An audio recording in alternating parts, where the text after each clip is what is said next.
વિદ્યા સહાયક ભરતીનો ત્રીજો રાઉન્ડ જાહેર થઈ ગયો છે. કટ ઓફ મેરિટ આવી ગયું છે અને કયા જિલ્લામાં કેટલી જગ્યાઓ ખાલી છે એ આપણે જોઈશું.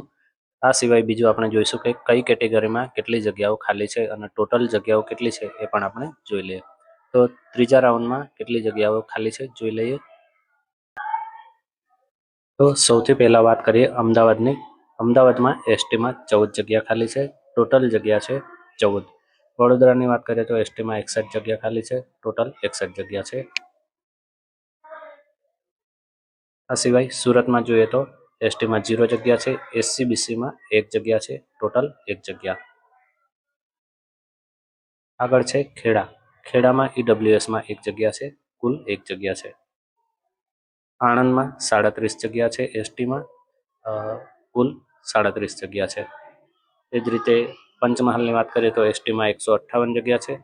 કુલ 158. દાહોદની વાત કરીએ તો એસટીમાં 60, એસસીબીસીમાં 11, આમ કુલ 71 જગ્યા છે. પોરબંદરમાં એસસીમાં 1 જગ્યા છે. ટોટલ 1 જગ્યા.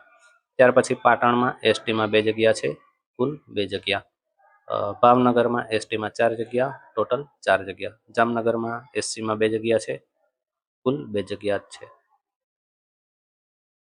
અમરેલીમાં એસટીમાં 1 જગ્યા. ભરૂચમાં 81 જગ્યાઓ છે એસટીમાં. નર્મદામાં એસસીબીસીમાં 3 જગ્યાઓ છે.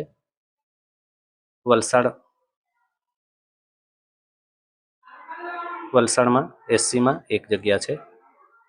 ત્યાર પછી સુરેન્દ્રનગરમાં એસસીમાં 2, ડાંગમાં એસસીબીસીમાં 5, દ્વારકામાં એસટીમાં 2, મહીસાગરમાં એસટીમાં 58, મોરબીમાં એસટીમાં 1, છોટાઉદેપુરમાં એસસીબીસીમાં 4.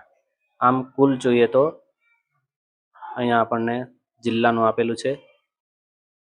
એસસીમાં 6 જગ્યાઓ છે. એસટીમાં 484 જગ્યા છે. એસસીબીસીમાં 24, ઈડબ્લ્યુએસમાં 1, આમ 515 જગ્યાઓ અત્યારે જિલ્લાની ખાલી છે. નગરની 13 જેટલી જગ્યાઓ છે. એટલે કુલ આપણે લગભગ 528 જેટલી જગ્યાઓ ખાલી છે.